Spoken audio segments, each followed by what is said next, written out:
Welcome to the Explainer. Today, we're cracking open the ultimate 500-year-old playbook on how to get power and, more importantly, how to keep it. Yeah, we're diving into Niccolò Machiavelli's legendary and infamous work, The Prince. Okay, let's just jump right in. Picture this. You're a new ruler. You've fought, you've schemed, and you've won. The throne is yours. But let's be real, your position is super fragile. Rivals are plotting in the shadows, and your new subjects are watching every single move you make. This exact situation, this is what Machiavelli wrote The Prince for. So here's the crucial part. Your first moves are everything. I mean, before you can even think about glorious campaigns or building a lasting legacy, you've just got to survive day one. And that means locking down your foundations against threats, especially the ones from inside. So your very first dilemma, what do you do about the people you now rule? Do you arm them or do you take their weapons away? Machiavelli is crystal clear about this. He says disarming your subjects is a fatal error. It's like putting up a giant sign that says, I don't trust you. And that, my friends, breeds hatred. But arming them? That turns them into your own loyal force. It makes them feel valued, attached to you and your rule. He also warns against what might seem like a pretty clever trick. Dividing your subjects into different groups to control them. Divide and conquer, right? Well, in peacetime, it might look like it's working, but Machiavelli sees this for what it really is, a sign of weakness. The second a war breaks out, that whole strategy crumbles, because one of those factions will inevitably side with your enemy. And what about building giant fortresses to protect yourself? I mean, it seems logical, doesn't it? But Machiavelli frames this as a very calculated choice. Sure, a fortress might help if you're more afraid of your own people, but it's totally useless against a foreign army if you don't have popular support. He argues the real risk, the one no fortress can defend against, is the hatred of your own subjects. And this just brilliantly sums up his core belief. Stone walls can be torn down, but the loyalty of your people? That is the ultimate security. If they don't hate you, you have a defense that no army can ever conquer.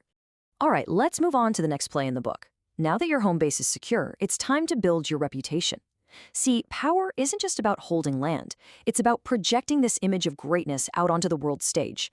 For this, Machiavelli points to Ferdinand of Aragon as an absolute master. I mean, look at this playbook. He starts a huge war just to keep his nobles distracted, then he uses religion as a cover for massive political moves, and then he just chains these incredible campaigns one after another. The key here was momentum. His actions were so grand and so fast that his subjects were just left in a constant state of awe, never giving them a single moment to even think about plotting against him. Okay, now for a critical test of your leadership. A war breaks out between two of your powerful neighbors. What do? Your gut instinct might be to just stay neutral, right? Stay out of it, avoid the risk. But Machiavelli argues that neutrality is, and I'm quoting here, the path of the irresolute. It's almost always a losing move. If you don't pick a side, you become the prize for whoever wins. The victor won't want an unreliable ally who just stood by. And the loser, well, they're not going to help you. By choosing a side, you either make the winner owe you, or you gain the loyalty of the loser. Either way, you gain respect and you avoid becoming an easy target. Okay, so you've secured your state, you're building a reputation, but a lot of the time the greatest dangers aren't out there on the battlefield. They're sitting right at your own table, in your own court. First off, you gotta judge your advisors. Machiavelli says intelligence pretty much falls into three simple categories. The best minds, they get things all on their own. The second best can understand something if it's explained well. And the third kind, well, they're useless. He says a ruler is instantly judged by the quality of the people he surrounds himself with. So if your inner circle is brilliant, you'll be seen as brilliant too. And how do you know if a minister is loyal? The test is brutally simple. Are they working for you, or are they working for themselves? If you see them putting their own interests first, you can never, ever trust them. A man who governs a state should only be thinking about the ruler's business, period. And this leads us to a classic ruler's trap. Everybody wants honest advice. But if you let everyone speak their mind whenever they want, you'll lose all respect. On the other hand, if you don't let anyone speak honestly, you'll be blinded by what he calls the plague of flatterers, people who only tell you what you want to hear. Machiavelli's solution, though, is this masterful three-step process.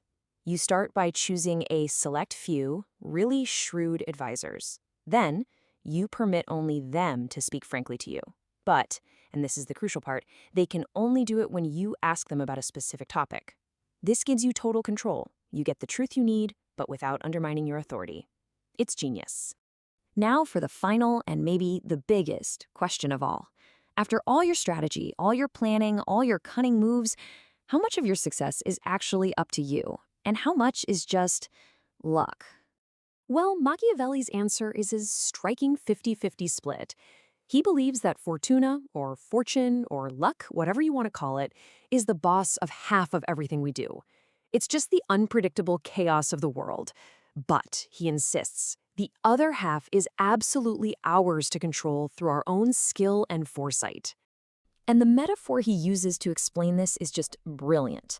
He says, fortune is like a raging river. You can't stop the flood when it's at its peak, that's for sure. But that doesn't mean you're helpless. A wise ruler uses the calm times to build defenses, dikes and dams. That way, when the flood of bad luck inevitably comes, you're prepared and its force isn't nearly as damaging. He concludes with a truly audacious thought. Since fortune is so unpredictable and circumstances are always changing, a cautious, by-the-book approach is bound to fail. Sooner or later, your careful plans are going to get steamrolled. So it's better to be bold, aggressive, impetuous, because as he says, and he leaves us with this final, incredibly provocative thought. It's a perfect wrap-up of his pragmatic and, often shocking worldview. The message is pretty clear. Don't just sit around waiting for fortune to be kind to you. Seize it, dominate it, and bend it to your will. It's powerful, it's controversial, and it's a deeply unsettling idea to end on.